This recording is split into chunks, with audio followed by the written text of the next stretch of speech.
Hello, you've caught me balancing my time books. Right, sleep, 8 hours. Lunch and dinner, 3 hours. Work and commuting, 10 hours. I'm gonna have to make some cutbacks. It's a nightmare, isn't it, this adulting malarkey? You get a new game you're really excited about, and there just aren't enough hours in the day. And so, just like when you're saving for a holiday or wondering how you're going to afford all those Now TV sports passes this month, you make the drastic decision to cut back on some non-essentials. Only instead of saving money, now you're saving time. What do I spend my day doing, you think to yourself, that I really don't need to be doing? And so, one by one, you slowly cut back, realising all the nonsense you filled your life with when you could be playing video games instead. Here are 7 really quite important things every gamer has given up at some point for video games. Number 1, food. Now, food is quite important, isn't it? It's one of those irritatingly essential things you need to exist. But that certainly doesn't stop us forgetting all about it when we get hooked on a new game. Nathan, Dan and Dave are now at the stage where if they don't get to play Fortnite on their lunch breaks, they start to go downhill very quickly in the afternoons. They get the no Fortnite sweats, the no Victory Royale stomachache, the why haven't we landed in moisty mire today hiccups. I don't know why they're calling it a lunch break at this stage, to be honest, because the actual lunch bit of lunch has, for them, become a 3-minute inconvenience, a panicked window of time during which as much of last night's leftovers are shoveled in as possible until Fortnite boots up and then BAM! Time's up, food. Honestly, if I see another half-eaten bowl of Sainsbury's tomato soup crusting away on Nathan's desk, I'm going to write a line about it in the next Friday feature, so everyone knows. I'm guilty of this too, of course I am. Back in my uni days, when I was at my gaming peak and regularly playing for 10, 12, 15 hours at a time, food just didn't factor into my schedule. If I couldn't have it in a bowl and shovel it into my mouth one-handed and without looking, then I didn't eat it. Oblivion came out when I was in my 3rd year, and that really was it for my nutrition. I'd play until about 8 in the morning, and then haul myself down the street for a Subway breakfast. And then I'd be back and in bed, ready to wake up at 4 PM for another day of Elder Scrolls. Which brings me on to entry number 2 actually, sleep. Now, when you're looking at what you can cut back on in terms of day hours, sleep falls into the same sort of category as socialising when you're trying to save money. Yeah, it's a thing you need if you want to function as an acceptable human being, but we don't need as much as we're currently getting, do we? 8 hours. I could do 6. I could probably do 5. These discussions normally happen with myself between the hours of midnight and 2 AM, the generally accepted window of time where you can still get a decent-ish night's sleep if you pack it in and hit the sack like now. The dangerous thing is, as soon as you push it past 2 AM, your brain just seems to stop listening to all reason. Well, it's 2:30 AM now. You've already ruined your day tomorrow, so you may as well stay up another couple of hours. Good logic, brain. I knew I could trust you. No worries, I've got your back. Except your brain doesn't have your back, does it? Because pull an all-nighter, especially when you're the wrong side of 30, and old Mr. "Oh, it's fine, just stay up another hour or so," suddenly turns into a complete wreck, abandoning you the next day in your time of need to often catastrophic results. So you okay with this, Rob? Yeah. Oh, great then, please. Sometimes, when I get properly mad for a game, I set an alarm in the morning and play for a couple of hours before going to work. I mean, the game has to be proper good for me to do that, but it has been known to happen. Number 3, relationships. Now, this is a bad one, isn't it? And I'm not just talking romantic relationships either. I've let some friendships slide in favour of grinding my way to beating the Dark Aeons in Final Fantasy X.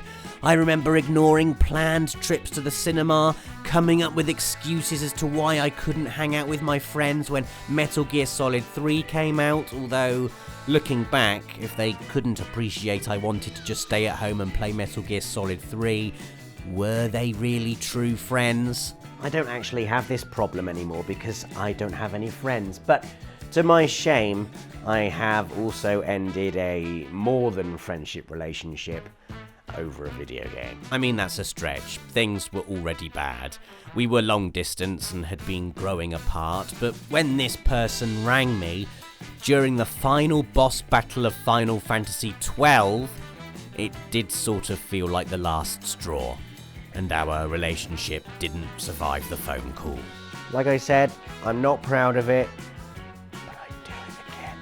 Number 4, education. Now, this is a bad one, of which I'm very guilty, especially during my second year at university, a 12-month spell where I successfully submitted 3 of 12 essays on time. Now, mostly that was because I was just incredibly disorganised and always left things until the night before they were due, but then the reason I left things until the night before they were due was because I was playing PES all the other nights. I mean, if it wasn't for the fact my fear of my mother ever so slightly outweighed my love of video games, then I'd probably have come out of uni with nothing to show for my 3 years other than a supremely powerful dark elf and 32 maxed out loyalty cards for Marco's Kebabs. So you're enjoying yourself then? Yeah, it's great. And I assume all your grades are good? Yeah, they're okay. Well, after all that money I've spent getting you there, you'll certainly know what's what if you come home and they're not okay.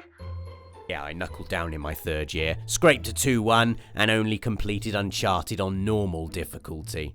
Number 5, a job. Now, come on. We've all pulled the odd sickie, haven't we? Phoned up the boss, told them we've eaten a dodgy takeaway, the ill effects of which will probably last precisely as long as the novelty of that new game that's just come out. But has anyone ever given up an entire job for a video game? Yes, I sort of have. Here's how. In 2008, I got made redundant, not because of video games, because of the worldwide economic crash, which led to a 6-week period of refreshing production base every 10 minutes to see if anyone had bothered looking at my profile or any of my applications. One day, I actually got an interview for a dodgy TV channel that was phone-in fortune-telling by day and phone-in something else by night. I was playing Fallout 3 at the time, and I might have sort of deliberately on purpose forgotten to go to the interview in favour of spending time in the capital wasteland. An actual job that would have earned me actual money, enabling me to go out and buy actual games. Thrown away because I was too obsessed with actual games. And then there was the time when, with all my annual leave already taken, I took an entire week's unpaid leave when Final Fantasy XIII came out, a decision that, in retrospect, sort of worked out for me as it kick-started a chain of events that eventually landed me this job, where I get to write about video games all the time, so I don't need to slack off anymore. Yeah, there was supposed to be another line in here, but I just decided to play Kingdom Come Deliverance instead. Sorry. Number 6, the important family event. Now, we've all had that nightmare moment, haven't we? You've been looking forward to a game for ages. You've got the release date penned on your calendar. You know what kind of sickie you're going to pull, how you're going to fob off all your mates, and what you're going to say to your significant other if they decide it'll be nice to go and see their parents that weekend. Your diary is free, your sofa is ready, and then it clatters through the letterbox like a lead weight of doom. The fancy envelope, the font that says, "Hey, I'm an important piece of mail." You open it. Charlie and James request the pleasure of your company on their wedding day. That's the same day God of War's coming out can you come? That's literally what I swear these invites say. These flipping people who obviously Google upcoming PS4 releases and then stick their wedding date on the most interesting sounding one. Stop doing it! Now, I've never actually not gone to a wedding for a video game, but that's not because I wouldn't. I totally would. I've missed a few birthdays because of games, a christening, and I think we should all share in the comments right now what the biggest event you've ever skipped for a video game is. Come on, fess up, I'm with you. No one's judging here. Most shameful admission wins.